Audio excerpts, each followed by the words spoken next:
Assalamualaikum warahmatullahi wabarakatuh. Halo semuanya, perkenalkan kami dari kelompok 9 yang beranggotakan Susilawati, Nilam Nurida, dan Nida Putri Israni. Di video ini kami akan membahas tentang strategi pembangunan wilayah perbatasan dalam rangka peningkatan kesejahteraan masyarakat daerah perbatasan di Provinsi Kepulauan Riau. Baiklah, yang pertama yaitu pendahuluan. Pembangunan wilayah di Indonesia masih menyoroti seputar permasalahan adanya kesenjangan antara kemajuan daerah perkotaan dengan keterbelakangan daerah pinggiran, terutama daerah perbatasan.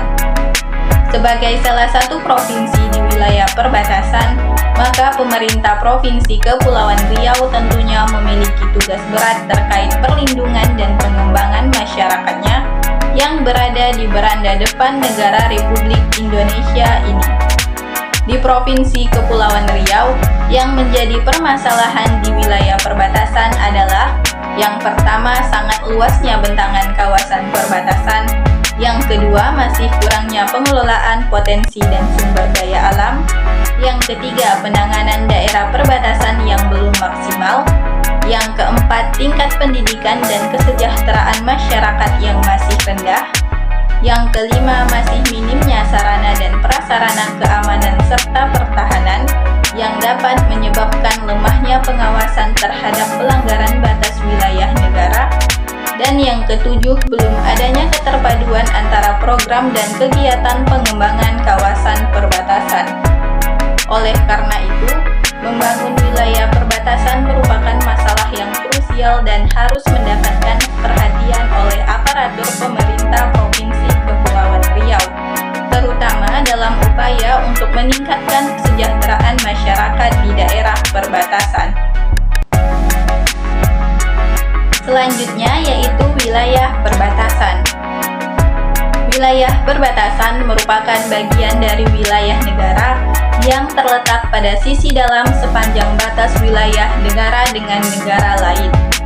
Dalam hal ini, posisi wilayah perbatasan memiliki makna yang sangat penting dan strategis, mengingat letaknya yang berbatasan dan berhadapan langsung dengan negara lain, sehingga menjadi prioritas dalam pelaksanaan pembangunan. Pembangunan wilayah perbatasan pada hakikatnya merupakan bagian integral dari pembangunan nasional. Dengan dikeluarkannya Peraturan Presiden Nomor 78 Tahun 2005, dijelaskan bahwa sebanyak 20 titik dari 92 pulau terdepan di Indonesia berada di Provinsi Kepulauan Riau. Adapun ke-20 pulau terdepan tersebut, 4 pulau di wilayah Kota Batam, 2 pulau di Kabupaten Karimun, 1 pulau di Kabupaten Bintan, dan 13 pulau di Kabupaten Natuna. Selanjutnya, Henraya di tahun 2018 menyatakan bahwa wilayah yang perkembangannya cukup tertinggal dibandingkan wilayah lain di Indonesia adalah wilayah perbatasan. Oleh karena itu, membangun wilayah perbatasan bukanlah merupakan suatu hal yang mudah untuk dilaksanakan, apalagi dengan kondisi Indonesia yang sangat beraneka ragam. Selanjutnya, kawasan perbatasan ini pada hakikatnya memiliki arti yang sangat vital dan strategis jika dilihat dari 3 sudut pandang. Yang pertama yaitu pertahanan keamanan. Nah, sebagai kawasan yang berbatasan langsung dengan negara lain, maka kawasan perbatasan merupakan bagian integral dari wilayah teritorial Indonesia yang kedaulatannya harus dijaga dan dipertahankan, terutama yang berkaitan dengan batas negara. Di samping itu, kawasan perbatasan juga menjadi pintu masuk bagi ancaman keamanan nasional yang sangat rentan disusupi oleh jaringan kejahatan transnasional seperti terorisme, perdagangan manusia, peredaran obat-obatan terlarang, perdagangan senjata ilegal, dan lain sebagainya. Yang kedua yaitu ekonomi perdagangan. Nah, kawasan perbatasan merupakan kawasan yang sangat strategis karena merupakan titik tumbuh bagi perekonomian regional maupun nasional. Melalui kawasan perbatasan ini, aktivitas perdagangan negara dapat dilakukan dengan mudah, cepat, dan murah. yang pada gilirannya akan mendorong naiknya kegiatan produksi masyarakat, pendapatan masyarakat, dan kesejahteraan masyarakat. Dan yang ketiga yaitu sosial budaya. Hal ini berkaitan dengan adanya interaksi dan hubungan kekerabatan yang sangat dekat antar masyarakat di kawasan perbatasan karena secara kultural mereka memiliki kesamaan karakter sosial budaya. Strategi pembangunan wilayah perbatasan Provinsi Kepulauan Riau. Pembangunan wilayah perbatasan pada dasarnya dapat dilakukan melalui dua pendekatan. Yang pertama, pendekatan keamanan atau security pada dasarnya dilakukan untuk memelihara batas wilayah kedaulatan dan pertahanan keamanan negara. Yang kedua, pendekatan kesejahteraan atau prosperity dilakukan dengan tujuan untuk menciptakan kemakmuran dan kesejahteraan bagi masyarakat di perbatasan secara berkelanjutan yang dilakukan dengan melindungi masyarakat dalam memanfaatkan potensi ekonomi di pulau terdepan. Untuk mencapai tujuan peningkatan kesejahteraan masyarakat di perbatasan, menurut Kaporaso dan Levin, maka pemerintah pusat dan pemerintah Provinsi Kepulauan Riau dapat melakukan peningkatan pertumbuhan ekonomi yang dapat memberikan multi-efek terhadap masyarakat di Kepulauan Riau.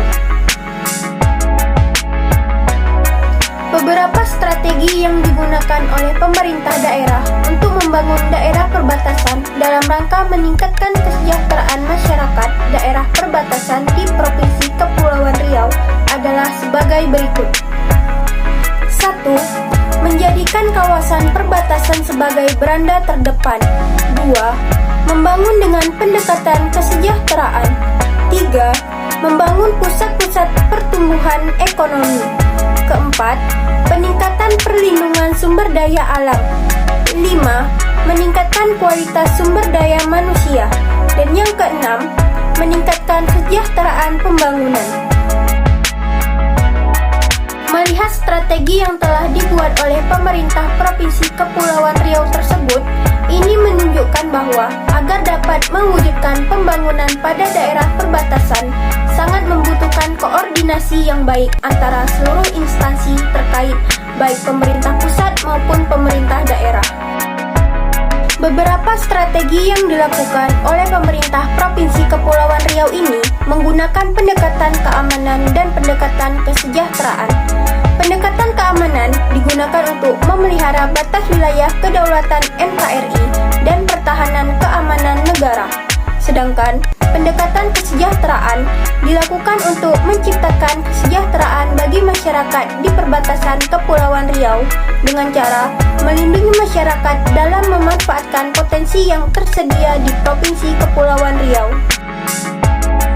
Berdasarkan dari hasil pembahasan yang telah kami paparkan, maka dapat disimpulkan bahwa yang pertama, pembangunan wilayah perbatasan bukan hanya upaya pemerintah pusat tetapi juga merupakan tanggung jawab pemerintah daerah dengan didukung oleh masyarakat sehingga dapat mewujudkan kesejahteraan bagi masyarakat.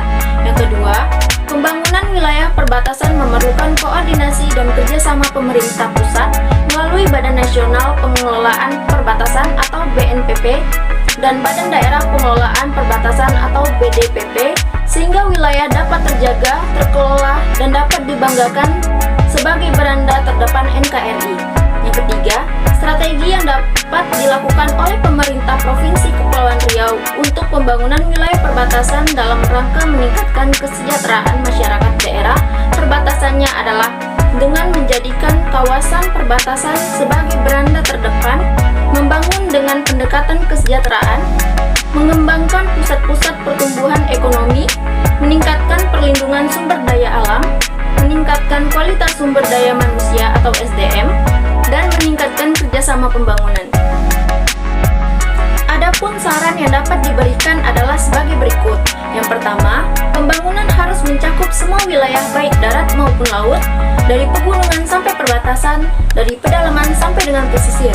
Yang kedua, pemerintah pusat maupun pemerintah daerah harus selalu memperhatikan daerah perbatasan dan pembangunan daerah perbatasan dengan menyediakan anggaran yang memadai sehingga terciptanya kesejahteraan masyarakat di daerah perbatasan Provinsi Kepulauan Riau. Yang ketiga, semangat membangun daerah perbatasan sehingga beranda terdepan negara bukan hanya wacana atau nilai jual politik saja, tetapi juga diaplikasikan sehingga tujuannya dapat tercapai. Yang keempat, perlu dimaksimalkannya sumber daya manusia di daerah perbatasan sehingga masyarakat dapat ikut serta dalam pembangunan daerahnya tanpa harus selalu bergantung dan mengandalkan pemerintah saja. Demikian materi yang bisa kami sampaikan. Terlebih dan terkurang kami mohon maaf. Wabillahi taufik wal hidayah. Wassalamualaikum warahmatullahi wabarakatuh.